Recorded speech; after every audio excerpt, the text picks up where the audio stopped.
This program is presented by Community Television. A simulcast can be found on WRFP-LP 101.9 FM.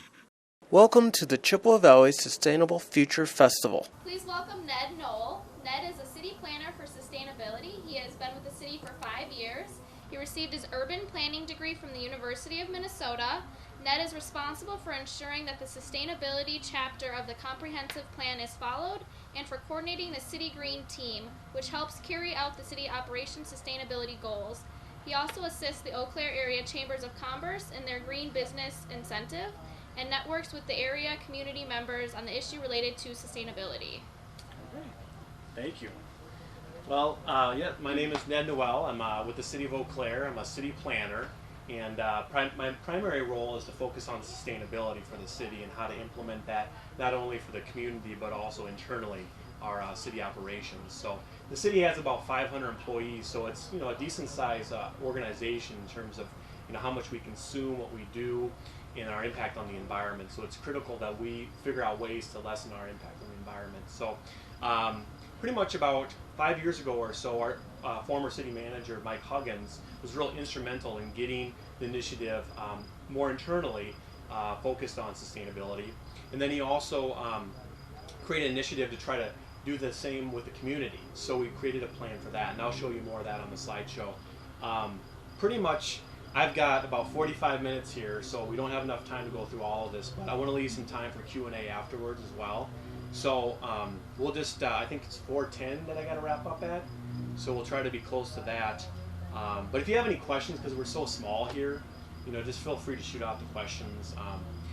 We'll try to highlight maybe some more of the big things that are going on at the city right now, but thanks for coming and listening to this presentation.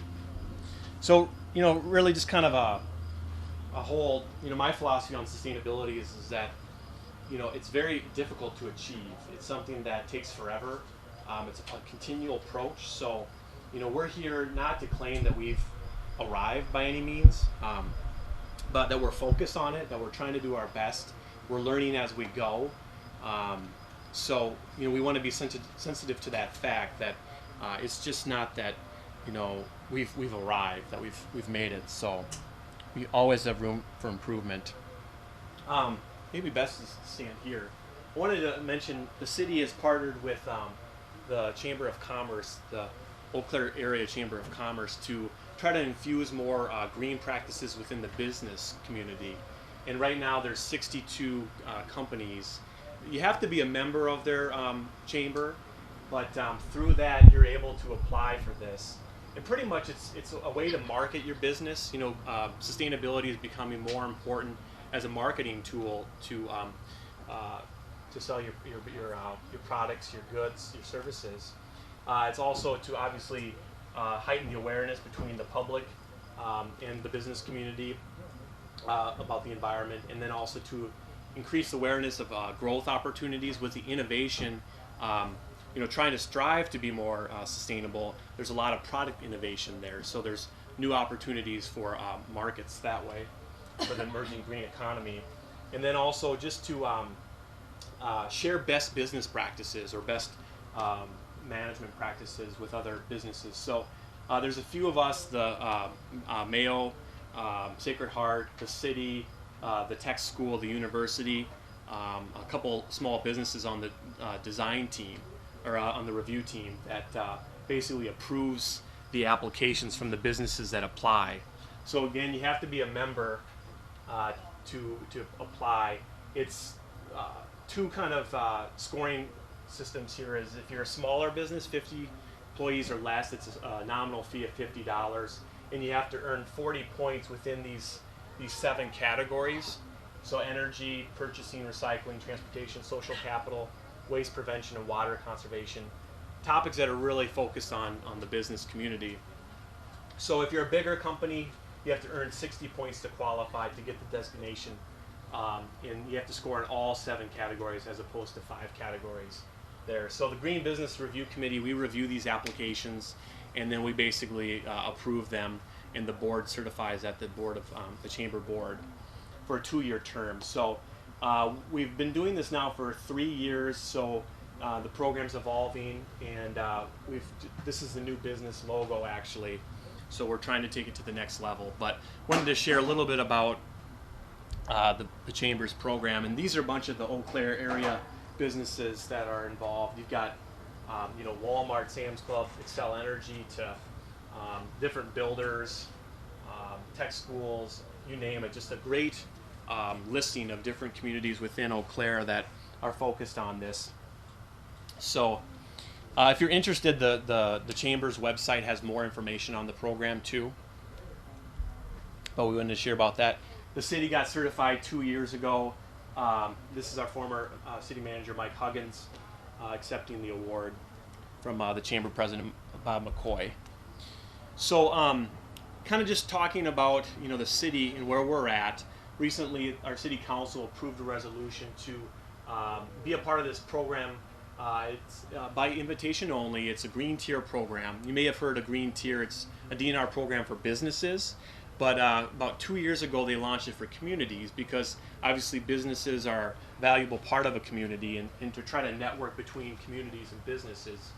And so it's really for those cities that are invited to consider this program that are doing more than just mere environmental compliance. So they looked at the city of Eau Claire and they said, well, they're trying to strive to be more sustainable. Let's invite them. So we brought the information to City Council, and they approved that just a couple weeks ago now. But really, the program is a great networking program to network with the businesses, but then also with the DNR, the League of Wisconsin Municipalities, and some other different nonprofits that are focused on the environment. And we get a lot of different benefits from the program, access to a technical resource team, a point of contact from the DNR, and then networking with the other cities. So we can learn from cities from down in Madison area. There's a couple cities down there, Monona and Fitchburg and Middleton. Those are a couple communities on it, as well as Appleton. I think Village of Weston by Wausau is involved. So about 8 communities. And basically what we have to do as part of this program is outline where we're at, this the baseline for our community, what we're already doing, and then pick some strategy options, which pretty much the presentation will just show what we're already doing. So what we've been doing just dovetails nicely into this program. And then we got to monitor that, evaluate where we're at, where can we improve, where are we falling short, and report that annually. Just be transparent with the public about where we're at with things. And then just attend quarterly meetings. So this is a new initiative that we just joined, but pretty much highlights that we've been doing a lot of things already, and that it's a natural fit.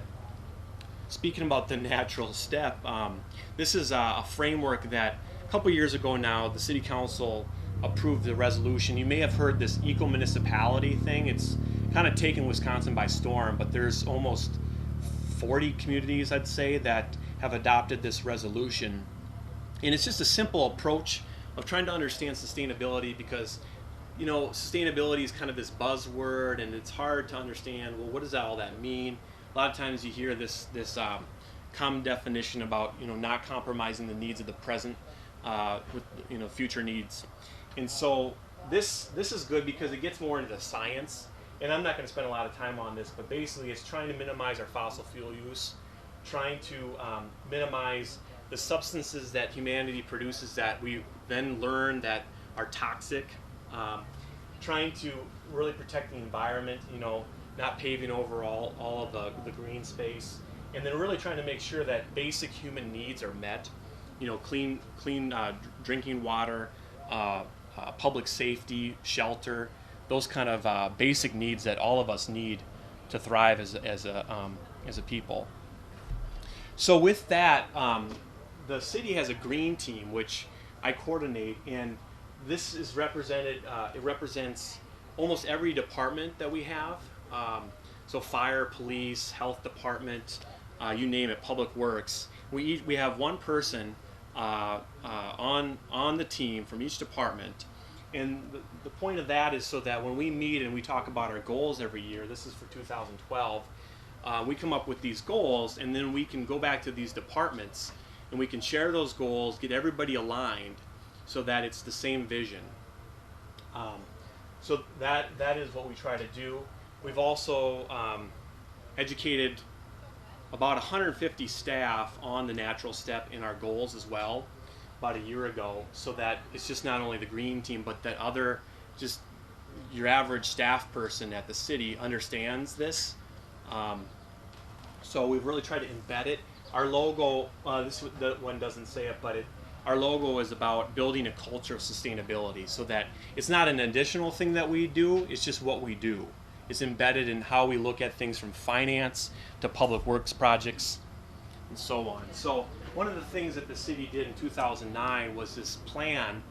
We added it to our comprehensive plan, kind of a master plan for a community, if you're not familiar with this. And we saw that there was a missing element when it came to sustainability. So we met with the public over the course of about less than a year, and we decided that our goal is really to make certain that whatever those principles are of sustainability in our area, we need to follow them to meet these basic needs, like economic, social needs, and the environment, without compromising the ability of right now, but also future generations. So kind of that common language that you hear a lot. But then we set up 10 different issues and then goals around those issues. So I won't go into those here, but all this stuff is on the website. If you just go to our city website, and if you're interested in learning more about specific policies, you can just type in sustainability plan in the search engine and you'll find it. So one of the key areas that I work in is energy, and the city council a couple of years ago now, they passed a goal of 25% renewable energy by the year 2025. And this is a state initiative through the former Office of Energy Independence. Now it's the State Energy Office. And there's probably 100 plus communities that have the same goal in our state. So at the local level, you really have a lot of partnerships going on with this initiative. The state has a goal, if you've heard of renewable portfolio standard, 10% by the year 2015. All utilities have to meet that. So Xcel Energy, they're actually at 18% right now. So if you live in Eau Claire or in western Wisconsin and you're a subscriber to Xcel Energy, you get 18% renewable energy on the grid already. So you can claim that without even having, say, a solar panel on your house. So we get that, but we want to go beyond that. Some of the things that we're doing is at our wastewater treatment plant for the last 30 years, we have an anaerobic digester. Some wise people back when they built this, they thought, well, let's co-power the plant with the waste. So the sewage is actually in this digester here.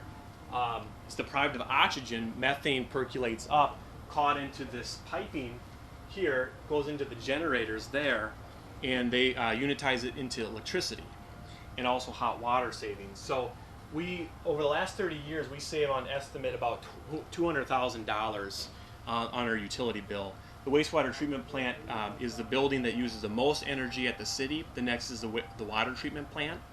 So it really makes sense where you use a lot of energy to try to save by using a waste product. And also at the water plant, the second largest user of energy, we use geothermal because we've got water wells that draw the water up for drinking water. And there's embodied energy in that water. So we take that energy and we use geothermal for heating and cooling at the plant there. It doesn't save as much money as the wastewater treatment plant one, but again, why lose that energy when you're already drawing it up? So there's going to be probably a $40 million big upgrade to our wastewater treatment plant soon, and in that process we're looking at a 30% increase with the methane capture. So we're looking at new boilers, waste heat recovery, and new generators. These things are 30 years old, so we have to change them out, and the efficiency is going to be better. So we're looking at actually a 30% increase for methane, which we're excited about because that's only going to give us more coal power for the facility, dropping our energy bills a little lower too. So that will come online in the next few years. They're still doing design work. One of the things that the DNR helped us with is looking at polluted land. How can you put polluted land back into productivity? This is Sky Park landfill off of 3785, Hamilton up here. If you're familiar with the Xcel headquarters call center in Eau Claire, it's just south of there. It's kind of wooded, just kind of marginal land that you wouldn't maybe even think it's a landfill. Very flat. But the DNR brought to our attention that there's a grant from the EPA in the Department of Energy to look at putting some renewable energy on that type land. So we applied and we got the grant. And these are just pictures, but the landfill is well suited because it's flat. So right now they're doing a study, the National Renewable Energy Lab out of Golden, Colorado, to see how different solar technologies, whether they move like this, dual access, or if they're fixed, how this can actually, how much energy it's going to produce, and then the return on investment on this. So we'll see how that shapes up. We're going to see a draft of this study here late August, and then we'll have the final version in September. So then our policy decision makers will get that information, and then we'll see with next steps. But this is a really exciting possibility.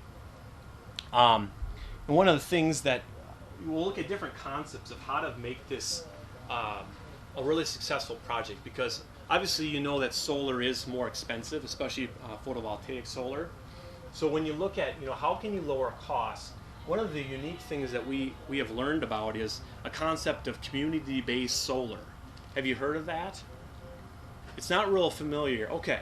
More in out west, Colorado, it's really ramping up there. But basically, I'll try to explain it. But you have homeowners, or these could be businesses, these could be a city, this could be a school district. You have multiple stakeholders that actually own a part of the renewable energy project. So this could range from solar, like in this case, if that would be, if a project came to fruition actually, or wind, or what have you. This is just a company's website. But so what happens is that the project, you own, say in this case, a solar panel. And it's cheaper because you don't have to invest in a big system at home. Maybe at home you've got a lot of shading, so it's not conducive. So it's cheaper because you're in mass, you're together in a project. The energy that's produced goes onto the grid to the power plant or to the utility provider. So you don't actually get the energy directly to your home. It just goes on the grid. But they recognize that energy savings, or that generation, I should say. And what they do is, because of electronic billing, they give you a credit back on your utility bill at home. So you would see that difference. You would see that savings because you're buying in here and you're actually producing energy on the grid there. So it's an innovative concept, something that really is fascinating because it drives down cost for the individual. By partnering together like this, it makes solar more affordable, or wind, or whatever type technology. So this is a concept that this study will explore, and we'll see if it's something that could be effective for our community. I have a question. Yeah. In that concept, is electricity traded one-on-one, or is there a higher price paid? Yeah, that would have to be negotiated with the utility provider. You would have to do an agreement with them about that price. So the utility would have to be on board in this case. Yep. And this is an example in New Mexico, where this is a cooperative where just on their homepage, they're saying that if you want to be a part of the solar farm, they call it a farm, garden, that for $845 you could buy into this. So that's pretty affordable when you compare that to, okay, I want to put a system at home, and you have to do you have to buy all of that, $10,000, $15,000.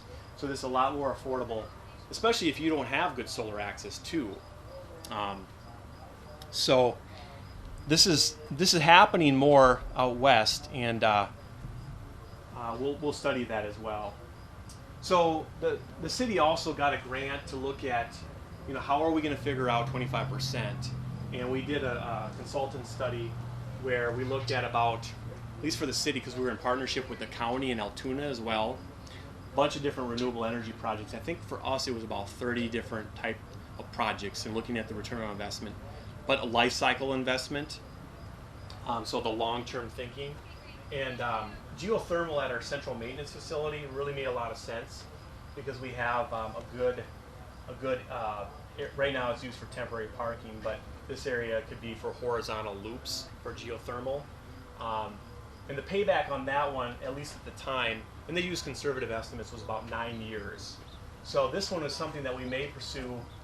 We may study that more. And then Fairfax swimming pool, if the budget allows, we're looking at some solar hot water heating there, if the park's budget allows. So those are some projects that we're interested in. And when you talk about renewable energy, you really, as probably you all know, is you want to conserve first before you spend money on fancy things like that. And you want to also do upgrades to existing things that use energy, so energy efficiency. So the city is really, this is really where our strength's been in terms of going after how can we reduce our utility bills by just lighting, retrofits, more energy efficient lighting, just simple things that you can do. This is in our public works garage where you may not, it's hard to see, but the other lights are not turned on right now. It's a motion censored light there.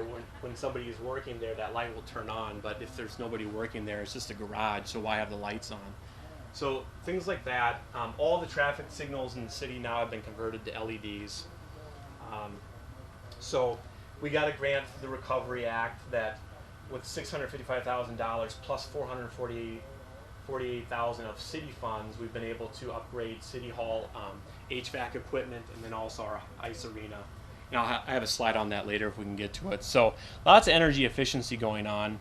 And we figure that if we did all of our energy projects, we could probably reduce about 25% of our current energy usage, which is pretty powerful, if you think. This is just an estimation, but if we went just with kilowatts at this price, we could probably save over $1 million if we were able to meet that goal just on utility bills. And then natural gas, 350, plus. One of the things we recently did back at City Hall was we have some city parking back there. Is we changed out the old fixtures and put in LEDs. So that was a recent project that we just completed. The city has a lighting ordinance to try to also encourage, energy usage, lower energy usage, and then also dark sky compliant, where you're throwing light up into the atmosphere, light pollution. One of the things that we're doing right now, we have an intern from the university, good partnership with them, because the university has a goal for carbon neutrality, which is a pretty ambitious goal as it relates to climate change, their carbon emissions. The city hasn't set any goals yet, but in our comprehensive plan, our sustainability plan, we've looked at, we first need to understand where were we at with our emissions. So we hired an intern that was out of the university course that they have, and he has been helping me to track our emissions. So we're trying to do that right now and then report our findings. And one of the things that we've been doing is, here's all of our buildings. So we take our energy use and we're able to figure out, and this is usually kind of the rule of thumb, the carbon dioxide equivalents of the emissions to understand what is our greenhouse gas emissions. So we're pretty close to figuring out our carbon footprint for the first time. We're not quite there yet. We still need some data, but we're still digging that up. And one of the things that we had to do was we had to survey all of our employees about what's your behavior about how you get to work. So we looked at, we have a lot of people that use the car. Some carpool, bus not a lot. A lot of, a decent amount use a moped or a scooter or a motorcycle. Riding the bike is actually a pretty, I have a slide on this. There's more and more coworkers doing that, and walking. So, it was interesting and very valuable to see where there's room for improvement, or just how our employees get to work, because obviously there's emissions associated here, but walking, no. So how can we reduce our emissions? I showed you about that 25% reduction in energy. If we actually did that, this is what it would mean with the city, over 8 million pounds of CO2 not going into the atmosphere. So once we're done with this, we'll bring this information to the city council, share out the results, and then it's next steps after that. What do we want to do about that? Do we want to set a target range of reduction? What do we want to do? So kind of moving on, any questions with all of that? I know I'm throwing a lot out. Those grants you were mentioning, are those grants federal grants or state grants? Most of them are federal and some were state. The Energy Efficiency Conservation Block Grant, that is through the Recovery Act, and they decided not to renew that. So unfortunately, that was a great grant for entitlement communities. So that's not happening anymore. The landfill one, there are still grants available through our local regional EPA office down in Chicago. There's funds there, which we're actually trying to look for maybe some more there. It's just for study, though. I wish it was more for actual infrastructure. But and then the state grants, those currently are not funded anymore. Those were part of when the state had this energy independence office. So things have changed with the new governor. Yeah. Local food then, the city has really tried to foster that more, obviously with the farmers market, if you're familiar with that. And then with the successful community gardens in Forest Street, along Forest Street, and some other different neighborhood parks, North Riverfront Parks, Demler Park, a couple other ones, Dunnow. And one of the other things that we've done, if you're familiar with Phoenix Park redevelopment, part of the development agreement there was a bonus. In Charlie's Market, who's catering here today, they ended up going in there, and the bonus was able to attract a grocer downtown because there is a need for food downtown. And they actually do, from what I understand, they do buy some of the produce from the farmers market and sell it there at the site too. So that's great. And then one of the things that we're really excited about right now is, over time we've been working with the towns, and it's been a challenging relationship at times, but we're at a point now that we're all on the same page pretty much from what it seems, and we're excited about working with them to try to plan areas on the fringe so that it's win-win for the towns, for the city, to protect areas that are valuable for agricultural lands. This is just a snapshot of the south part of the city, but then also to envision, how are these areas that are a little bit more developed, how are they going to develop in between those areas? How can we effectively serve them with water and sewer one day, as that area grows? So we're working with the towns on that and these sub-area plans, and that's just going to start pretty soon. So that will help preserve the agricultural lands to try to, reduce the amount of sprawl that's out there that can a lot of times gobble up a lot of land that could be used for farming. So environmental preservation, a lot of things we're trying to focus on. This is a grass parking lot, actually. You can see here, this is County Farm Park. This is the honeycomb chambers that allow dirt to be in there and then the grass to grow. So this allows water to percolate through more than sheeting it off into gutters. And just, simple things like communicating to the public, like where this goes. If you dump something there, oil. Tree City USA, the city is the second longest running Tree City USA in the state after Milwaukee, over 30 years. And that's because of our commitment to our urban tree forest. At the booth back there, I have the recent tree management plan of how we're going to manage our trees, especially with the emerald ash borer threat. It's just a matter of time. So how are we going to deal with that? We're already preventatively taking out some of the vulnerable ash trees and replanting and such, getting ready for that. And then just drought tolerant species, reducing the amount of area that we have to mow, because that's got to be staffed. One of the things that we recently completed when you talk about the environment is our Waterways Plan. This is an update from our earlier plan, but really a great project that celebrates our water resources in the community, from our lakes to our rivers and our creeks, and looking at ways that we can protect them, to leverage them for economic development opportunities, for tourism opportunities. So this plan is again at the booth that I have there, but this is all on the websites as well for the city. But this project just got completed, and we're excited about that. You know, if you know Eau Claire, if you're from Eau Claire, you can be in certain parts of the city, and you can just feel like you're in, you know, the wilderness.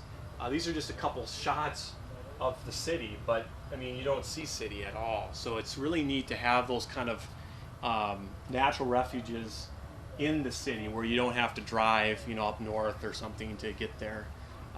I love to canoe and fish, and you know, these kind of places. I just love the fact that, you know, they're right here local. So in the Waterways Plan, you know, we're looking at different ways to protect the shoreland zone, whether it's riverbank or a lake, to catch pollutants before they actually enter into the water streams. You know, the right type of vegetation, getting out invasive species, and just enhancing, you know, the corridor along the river from pedestrian access, different amenities. This is a little feeder that the Theater Guild has proposed. You know, working with different stakeholders to try to enhance, you know, some of the best amenities that this community has to offer. So the Waterways Plan was just recently completed. When we talk about waste, you know, this is something that, you know, we have a landfill at 7 Mile Creek landfill just on the east side of town, and you know, this is actually an aerial photo of the landfill, part of it, and you know, this is where my waste goes. I contract with Veolia, and this is, I have a direct impact with, you know, this landfill.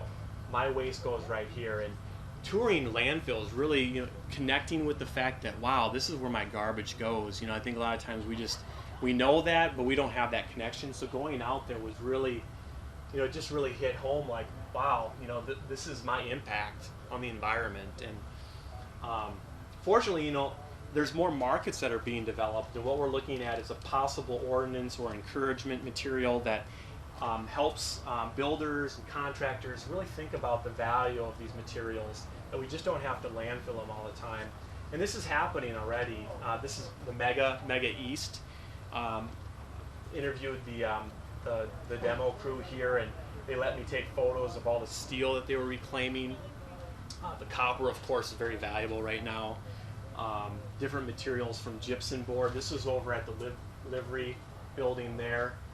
Shingles, Sen Blacktop, if you're familiar with them, they already incorporate about 5% in their pavement mix, their asphalt mix, shingles that are ground. The jail, the county jail improvements, this is just the sorting of all the different materials from wood, cardboard, and metal. So, you know, thinking about ways of how to effectively capture these materials so that they don't get mixed, where you have to go landfill them, but doing it in such a way that there's obviously reuse markets for these materials as well. So this is something that the city's looking at as well, doing research currently. And then the city also, we're focused on trying to reduce our waste footprint, and so we have our own hauling truck now so we can track our waste better, and also just really try to set up more recycling containers within our facilities also. And composting, composting is being done at Veolia's 7 Mile Creek landfill, which is pretty interesting if you're interested in this sort of thing. They give tours. And then also the city, we don't have a municipal website or compost site right now, but we've been kind of evaluating, you know, could it work out over at Jeffers Road, if you're familiar with that site over there. So just stuff we're researching right now, but it would be great eventually to have our own municipal composting center. The city also adopted a eco purchasing policy. You know, how can we buy products that are obviously not super expensive, but balancing out the affordability with the fact that they're green. So all departments are encouraged to do that. One of the things that we're going to do soon is a health chapter. Community wants a health chapter on how can we encourage more healthy lifestyles within our community, specifically related to the built environment. So we're going to start that in September to enhance just a healthy community. And then also in 2013, you may be familiar with the Good Life Plan that came out of the Chippewa Valley Museum and a few other entities. we're going to leverage that document. The public wants a chapter on culture. How can we accentuate our cultural attributes here in this community? As another chapter on the comp plan. So those are some things that are more deal with the human element of sustainability. I think a lot of times we focus on the environment, but if we're not focused also on how we can better ourselves, then it can get lost. And the city, I mean, this is probably one of our greatest strengths, is that we're here, taxpayer dollars go to provide services for the public, to protect the public, to keep them safe, police and fire, to provide education opportunities like a library, parks and rec programming, outdoor spaces where we can recreate, health department to protect us from disease, housing, affordable housing for those that can't afford market rate housing, and then just straight up democracy, that's played out at a transparent level at city council meetings. So this all again deals with the human element. And one of the things the city has done is implemented a wellness program, different programs like Weight Watchers and spin class, yoga and boot camp. To really what necessitated this was that we were seeing our health insurance premiums really skyrocket. So for 2 years they didn't increase at all, which is a big savings for our city. And a lot of folks lost weight, quit smoking. Those that did smoke, and just overall just better lifestyle. So I do yoga myself, and at first I kind of poo-pooed that. It was like rather lift weights or something, but I love it now. So it's been a great program to meet other coworkers that you probably wouldn't meet normally during the day. Sustainable development. This is, as a city planner, this is kind of where I focus a lot. Trying to think about how can we effectively build the environment to maximize its potential. One of those great examples is Phoenix Park. How can you mix property where you have residential and commercial together in a way that works? So looking at different ways like that. Some of our older commercial strips, we've now enacted an ordinance where you are allowed to do some mixed-use zoning, where if it's appropriate, you can also add apartments above commercial as it redevelops usually. And just kind of a whole slew of different things. Encourage green buildings. The city doesn't have an ordinance on that, but we obviously like that sort of approach to buildings. So I won't go into all of that, but just for time's sake. And this was the first green building certified LEED, if you're familiar with LEED, Leadership in Energy Environmental Design, in the community. And it was a school. And the city, this is our best green building, if you will. Hobbs Ice Arena, we had to do some improvements there, some expansions, and we tried to do a green. So, energy efficient lighting for the new ice rink. These are the chillers there. The waste heat that's captured there. The heat goes into this serpentine pit, and the Zamboni, once it's done shaving off the ice, it dumps the ice shavings in there, and then they melt. Before, we actually would have to open up the garage door, and they'd have to dump it out outside, and you'd waste all that climatized air, all that money that you spent to climatize that air. So now we can just do that internally with that waste heat to melt that. So it's kind of a unique function of capturing a waste heat and reusing it for a purpose. Pretty innovative. And so the bottom line with green buildings is that, yeah, they cost a little more, $3 to $5 maybe. This might be a little out of date now, per square foot. But in the end, if you really look at long-term savings, you're going to come out ahead. And there's enough studies out there now, there's enough building stock that the studies are there that show that going green in buildings, not necessarily that you have to get it certified, but that you're going to save energy because you built it more energy efficient. You're going to productivity. You're not going to have a sick building where people are getting sick all the time, where they're not at work, so you lose productivity, water savings, and so on. So I don't have much time left, I see, but I think I'll probably wrap it up. You might have questions, but there's a lot of other stuff here. I was told I have 45 minutes, so should I keep going, or do you have questions, or? One question. Yeah. Being a tree city, does the city have any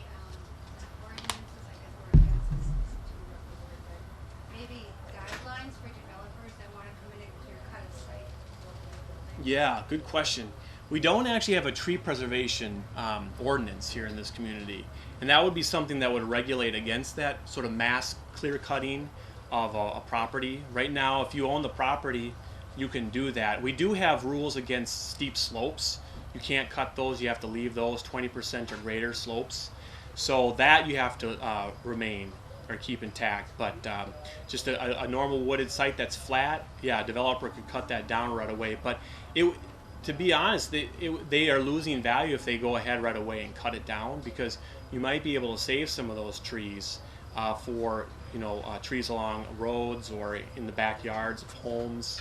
So it behooves them to probably keep them until they know their final plan. Yep.